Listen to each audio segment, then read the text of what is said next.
अस्सलाम वालेकुम दोस्तों, मैं खुर्रम इकबाल अपनी नई वीडियो के साथ आपके सामने हाज़िर हूँ।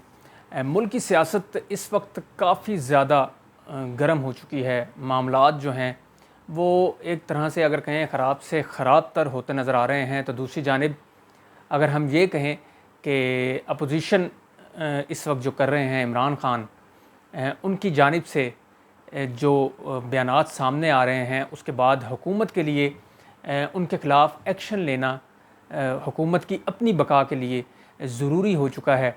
हालिया जलसे हमने इमरान ख़ान के देखे, उनमें इमरान ख़ान ने जिस तंदो तेज़ लहजे में बात की और जो इल्ज़ामात इलेक्शन कमीशन पर लगाए और न्यूट्रल्स की वो जो बात करते हैं उस हवाले से और हुकूमत के हवाले से, तो उसके बाद लग यही रहा था कि कुछ बड़ा करेगी हुकूमत, कुछ बड़ा करने जा रही है। और अब जो है गुज़िश्ता रात 11 बजे तकरीबन ये बात शुरू हुई जब सुप्रीम कोर्ट का फ़ैसला आया। तफसीली फ़ैसला था डिप्टी स्पीकर की जो रूलिंग थी 4 अप्रैल की, उससे मुतल्लिक उसके बाद से ये बातें सामने आना शुरू हो गई कि इमरान ख़ान पर आर्टिकल 6 जो है वो लगाया जाए। तो आज का मेरा टॉपिक जो है वो यही होगा। पहले मैं आपको थोड़ा सा सुप्रीम कोर्ट के जो नुकात हैं तफसीली फ़ैसले के, चीदा नुकात जो हैं उससे मुतल्लिक आपको अपडेट करूँगा। और उसके बाद जो सूरत हाल बनी है मुल्क के अंदर, बिलखसूस मुस्लिम लीग नून के रहनुमाओं की जानिब से इमरान ख़ान के ख़िलाफ़ जो बयानात सामने आ रहे हैं, इमरान ख़ान के ख़िलाफ़ आर्टिकल 6 लगाने का जो मुतालबा किया जा रहा है हुकूमती रहनुमाओं की जानिब से, उस पर बात करेंगे। तो सबसे पहले सुप्रीम कोर्ट के हवाले से मैं आपको बता दूं कि सुप्रीम कोर्ट ने डिप्टी स्पीकर की रूलिंग जो थी 4 अप्रैल को, जो तहरीक अदम एतमाद इमरान ख़ान साहब के ख़िलाफ़ बहैसियत वज़ीर आज़म आई थी, उसके दौरान जो उन्होंने रूलिंग दी थी, उस पर बात कर लें, उस फ़ैसले पर बात कर लें। तो सुप्रीम कोर्ट ने ये कहा है अपने फ़ैसले में कि डिप्टी स्पीकर की रूलिंग गैर आइनी थी और बैरूनी मुदाखलत, जिसकी बात इमरान ख़ान करते आए हैं कि बैरूनी मुदाखलत हुई है, साजिश के ज़रिए उनकी हुकूमत को हटाया गया, उस पर दलील जो दी गई, सुप्रीम कोर्ट का ये कहना है कि हम उस पर मुतमिन नहीं हुए। साथ ही अदालत ने अपने फ़ैसले में ये भी कहा है कि वज़ीर आज़म का असम्बलियाँ तहलील करने का हुक्म भी गैर कानूनी था।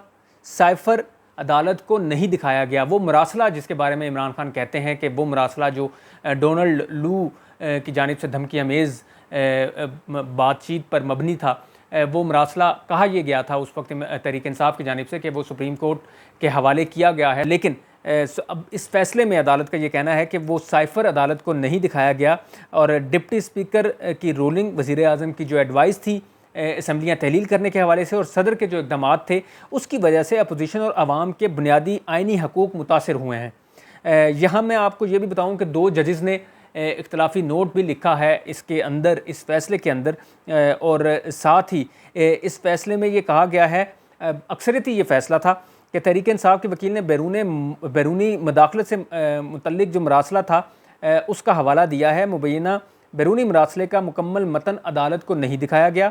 अक्सरियती फ़ैसले में यह भी कहा गया है कि मरासले का कुछ हिस्सा बतौर दलाइल सुप्रीम कोर्ट के सामने रखा गया। तहरीक इंसाफ के वकील के मुताबिक मरासले के तहत हुकूमत गिराने की धमकी दी गई।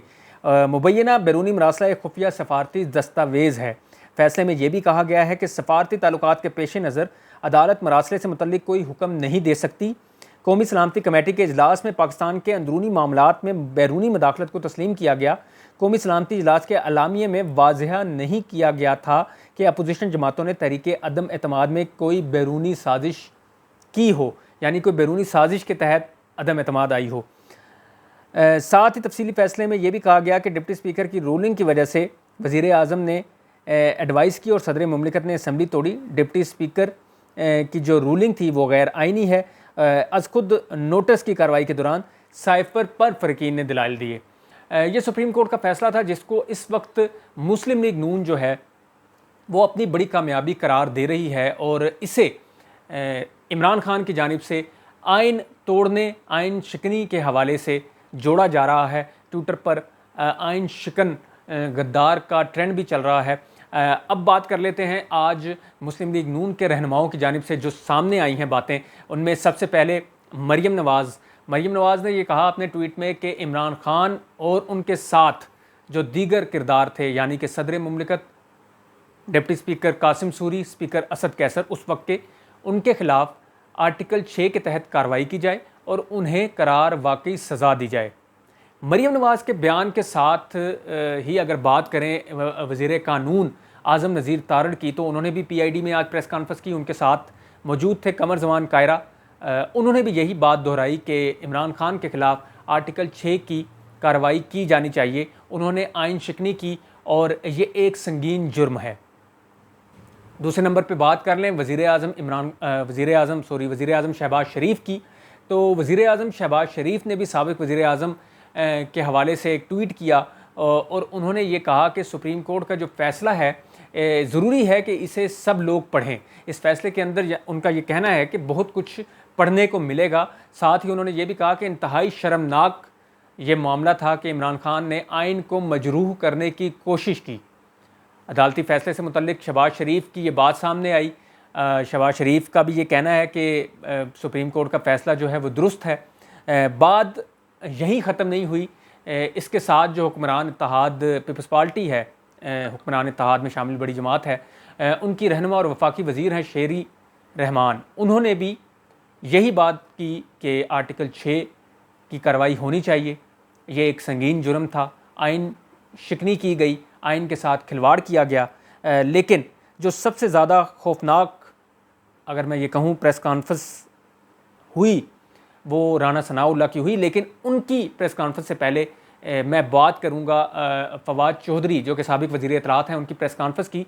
बड़ी जारहाना प्रेस कॉन्फ्रेंस थी, ठोस दलाइल के साथ उन्होंने बात की, टू द पॉइंट उन्होंने बात की। समझ आ रही थी कि ये वो बातें हैं जो कि एंटी इस्टेब्लिशमेंट बयानिया रखने वाले लोग सोचते हैं या कहते हैं। तो फवाद चौधरी का ये कहना था कि अगर आर्टिकल 6 लागू किया गया, लगाया गया, उसे इस्तेमाल किया गया तो फिर रस्से यानी रस्सियाँ जो हैं वो कम पड़ जाएंगी कि गले इतने ज़्यादा हैं। साथ ही उन्होंने सुप्रीम कोर्ट के फैसले पर तनकीद भी की। उन्होंने कहा कि चीफ जस्टिस के दफ्तर में साइफ़र सरबमहर सील्ड पड़ा हुआ है। और साथ उन्होंने ये भी कहा कि कुछ जो इस फैसले के अंदर नुकात के अंदर जो बातें हैं उनसे वो इत्तेफाक नहीं करते।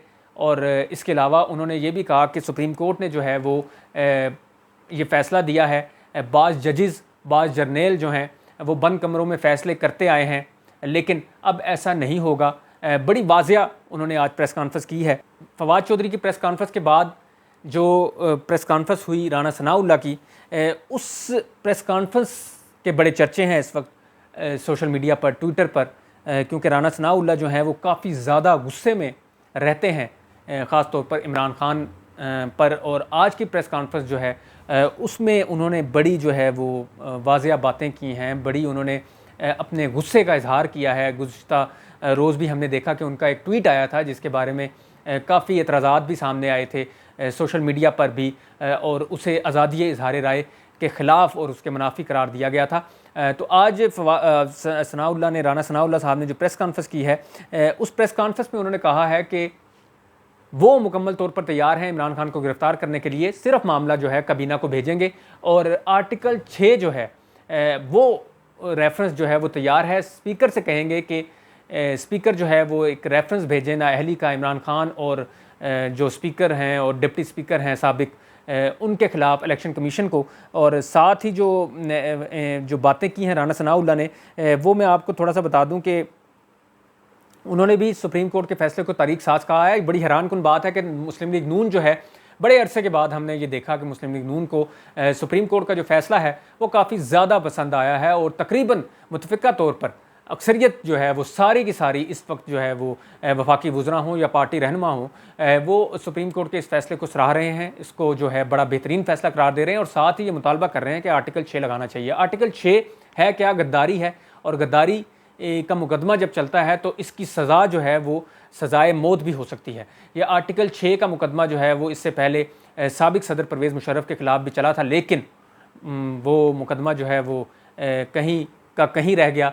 और उस मुकदमे के हवाले से जो अदालत कायम की गई थी एक खुसूसी, उसने फ़ैसला दिया था, लेकिन उस फ़ैसले को जो है वो ख़त्म कर दिया गया था, कालअदम करार दे दिया गया था। लाहौर हाई कोर्ट ने जो खुसूसी अदालत ने फ़ैसला सुनाया था। तो ये मामलात हैं, एक तरफ सुप्रीम कोर्ट का फ़ैसला आता है एक ऐसे मौके पर जब ज़िमनी इलेक्शन जो है वो होने जा रहे हैं। 17 तारीख को इतवार के रोज़ 20 नशिस्तें हैं पंजाब की, वहाँ ये ज़िमनी इलेक्शन होंगे। अगर हम जलसों की बात करें तो इमरान खान का जो एक बयानिया है वो सर चढ़ कर बोल रहा है इस वक्त। भक्कर हो, लिया हो या फिर खुशाब हो, हमने देखे हैं बड़े बड़े जलसे इमरान खान ने किए हैं, बड़ी बड़ी दुनिया आई है। ईद के दिनों में यानी दूसरे दिन और तीसरे दिन जो इमरान खान के जलसे थे, रिकॉर्ड साज अगर उन्हें कहा जाए तो वो गलत नहीं होगा। दरिया खान में, मुजफ्फरगढ़ में बहुत ज़्यादा बड़ी तादाद में लोग सामने आए हैं और बयानिया जो है इमरान खान का वो रोज़ बरोज़ बढ़ता जा रहा है, जो कि हुकूमत के लिए मौजूदा जो हुक्मरान इत्तेहाद है उसके लिए जो है वो काफ़ी ज़्यादा मुश्किलात पैदा कर रहा है। इमरान खान बार बार एक बात कर रहे हैं और ये बात बजा भी है कि इस वक्त मुल्क में जो 64% आबादी है वो नौजवानों की है, तो इस हिसाब से वोटर जो है वो भी नौजवान होगा और नौजवान जो है वो इमरान खान को पसंद करते हैं।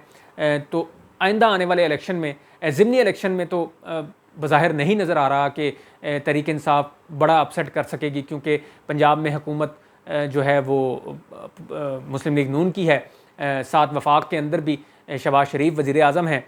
इलेक्शन कमीशन पर इल्ज़ामात लगाए जा रहे हैं इमरान खान की जानिब से कि वहाँ पर धांधली की जा सकती है उन्हें हराने के लिए, उनकी पार्टी को हराने के लिए। साथ ही वो मिस्टर एक्स और मिस्टर वाई का जिक्र भी करते हैं। ये मिस्टर एक्स और मिस्टर वाई हमें अभी तक मालूम नहीं हो सका कि कौन है, लेकिन कहा यही जा रहा है कि ये भी न्यूट्रल हैं, लेकिन न्यूट्रल से अब ये एक साइड ले रहे हैं, यानी मुस्लिम लीग नून को कामयाब कराने के लिए जो है पूरी प्लानिंग कर ली गई है ज़िमनी इलेक्शन में। तो इमरान खान की नज़र जो है वो ज़िमनी इलेक्शन पर है, लेकिन असल जो वो देख रहे हैं मामलात वो आइंदा इलेक्शन के हवाले से देख रहे हैं। वोटर्स की बात कर रहा था मैं कि वोटर्स जो हैं वो नौजवान तबका जो है वो ज़्यादा है, तो नौजवानों का रुझान जो है वो इमरान खान की जानिब है। तो उनके बड़े बड़े जलसे और जो उनके साथ ट्विटर के ऊपर, सोशल मीडिया पर जो उनका बयानिया एक परवान चढ़ रहा है नौजवानों की जानिब से भी, आम शहरियों की जानिब से भी, तो इस हवाले से हुकूमत के लिए जो है वो काफ़ी परेशानी जो है वो नज़र आ रही है हुकूमत को। तो लग अब यही रहा है कि आने वाले चंद दिनों के अंदर मुल्क की सियासत जो है वो एक नया मोड़ लेगी। इमरान खान के ख़िलाफ़ अगर आर्टिकल 6 लगता है तो ये बहुत बड़ी एक क्या कह सकते हैं इसको कि हुकूमत की एक बेवकूफ़ी होगी, अपने पाँव पे कुल्हाड़ा मारने के मुतरादिफ होगा हुकूमत का। क्योंकि अगर ऐसा कुछ होता है, एक जमहूरी पार्टी और एक जमहूरी हुकूमत अगर इस तरह का काम करेगी किसी सियासतदान के ख़िलाफ़, पाकिस्तान में आज से पहले ऐसा नहीं हुआ कि किसी सियासतदान पर आर्टिकल 6 लगा हो, तो ये बड़ा खौफनाक हो सकता है। कौम जो है वो काफ़ी हद तक, बल्कि बहुत ज़्यादा जो है शऊर हासिल कर चुकी है, समझ चुकी है कि क्या मामलात कहाँ हो रहे हैं। ड्राइंग रूम्स की सियासत जो है वो अब निकल के सामने आ चुकी है लोगों के। तो वो जो बातें ड्राइंग रूम्स में होती थी वो अब सरेआम होने लगी हैं। तो ये बहुत मुश्किल होगा कि इमरान खान को जो है वो दबाया जा सके इस मौके पर, जबकि वो एक मजबूत बयानिया लेकर साथ चल रहे हैं। कौम उनके साथ खड़ी हुई है, आवाम उनके साथ खड़ी है, बड़े जलसे हो रहे हैं बड़े शहरों में और साथ ही ज़िमनी इलेक्शन भी आ रहे हैं। तो हुकूमत मुमकिन है कि कोई बड़ा काम कर सकती है, गिरफ़्तारी भी कर सकती है। इमरान खान, डिप्टी स्पीकर उस वक्त के कासिम सूरी, स्पीकर साबिक जो थे असद कैसर, उनकी गिरफ़्तारी भी हो सकती है। आर्टिकल 6 की जो बातें हो रही हैं, लेकिन किसी तौर भी ये नहीं होना चाहिए। माहिरीन जो हैं, सियासी समझबूझ रखने वाले अफराद जो हैं, वो भी यही कहना चाह रहे हैं, उनका भी यही मानना है कि इस मौके पर जबकि मुल्क के अंदर मईशत का जो है वो बहरान है और महंगाई जो है वो आसमान से बातें कर रही है, लोग बहुत ज़्यादा डिस्टर्ब हैं, बहुत ज़्यादा परेशान हैं, तो ऐसी सूरत हाल में किसी भी किस्म का स्टंट जो है वो बड़ा मुल्क को नुकसान पहुँचा सकता है। श्रीलंका के हालात हमारे सामने हैं, वहाँ इस वक्त क्या हो रहा है। सदर जो है उनका फ़रार हो चुका है और सदर, ईवान सदर जो वहाँ का रिहाइश गाह है, सदर का महल जो है, वहाँ पर जो है वो लोगों ने कब्ज़ा कर लिया। कर्फ्यू नाफिज़ है कोलंबो में।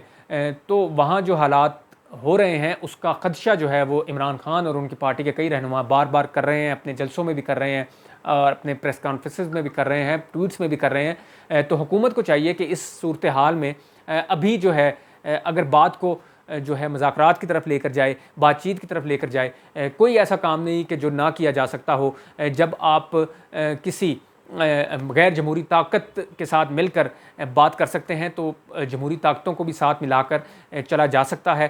तहरीक इंसाफ के अंदर बहुत से ऐसे लोग हैं कि जो वो समझते हैं कि इस मौजूदा सूरत हाल में जो है वो मिल बैठ कर बात कर ली जाए।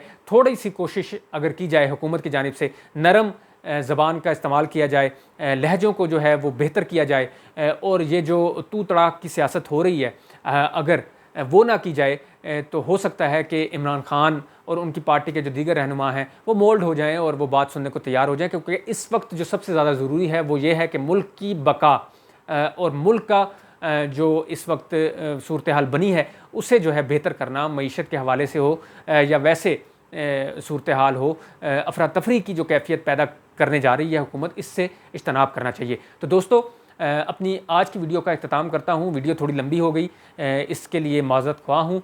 कोशिश करूँगा अपनी अगली वीडियोज़ में कि कम से कम जो है वो दुरानियाँ रख कर और शॉर्ट बात से जो है वो आपके साथ मुखातिब हूँ, लेकिन आज थोड़े से पॉइंट ज़्यादा थे तो इसलिए वीडियो जो है वो थोड़ी लंबी हुई है, उसके लिए माज़रत। आपसे दोबारा नई वीडियो में मुलाकात होगी, तब तक अपना बहुत सा ख्याल रखिएगा। अल्लाह हाफ़िज़।